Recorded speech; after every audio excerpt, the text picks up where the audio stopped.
Hey y'all. In a previous video, I kind of went off about what I think is wrong with a lot of marketing content. And if you did not watch that, the short version is you typically only hear about success stories, even though failures abound. And you don't have access to the analytics behind the scenes or the details of the processes underneath the hood that actually lead to the finished products that we all see and talk about. So I think I have a fix for that problem that maybe only I perceive, and it's what I want to talk about today. So what I'm going to do is show my work here on YouTube as I do everything in my power to grow a SaaS product. I'll be sharing the strategy and the research, the thought process, templates for outreach. I'll be sharing analytics, campaigns, and results, and I guess most importantly to me, failures along the way. And there will be failures because there always are. I've been thinking about different ideas for a name, which is not the most important thing, and I'm just going to go do it and we'll see what happens. But I did have a thought that it might make sense to refer to this as open source growth or open source growth marketing, and I wanted to talk about why I think that name could make sense.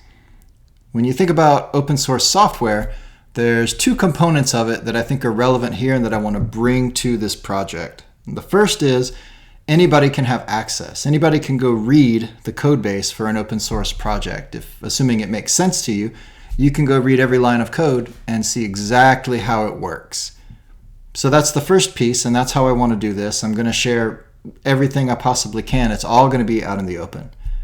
The other piece of open source software is that theoretically, anybody can also contribute, right? If you know how to code and you put in the time to understand the code base and start pushing pull requests that address issues, you can be a contributor. You can be part of the team that builds the open source software. And I'd also like to bring that to this project in the sense that anybody who has input on what I'm doing very much out in the open can provide that input. And if possible, and if it makes sense, we'll try out your ideas or we'll fold in your suggestions into the strategy. And so this becomes kind of a community project. I do want to put a quick asterisk on this idea that quote unquote anybody can contribute, because in the software realm, there's people who can contribute and then people who practically really can't. So it just sort of depends on your means and your situation.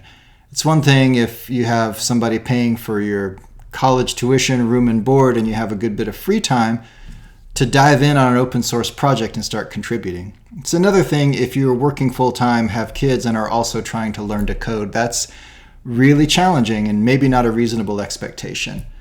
But what I hope here is that really all you need is a bit of know-how or insight and the time to watch some YouTube videos, and that's all it takes to contribute. Anybody can drop a comment and anybody can have a good idea. So I'm excited to see what comes out and how this goes.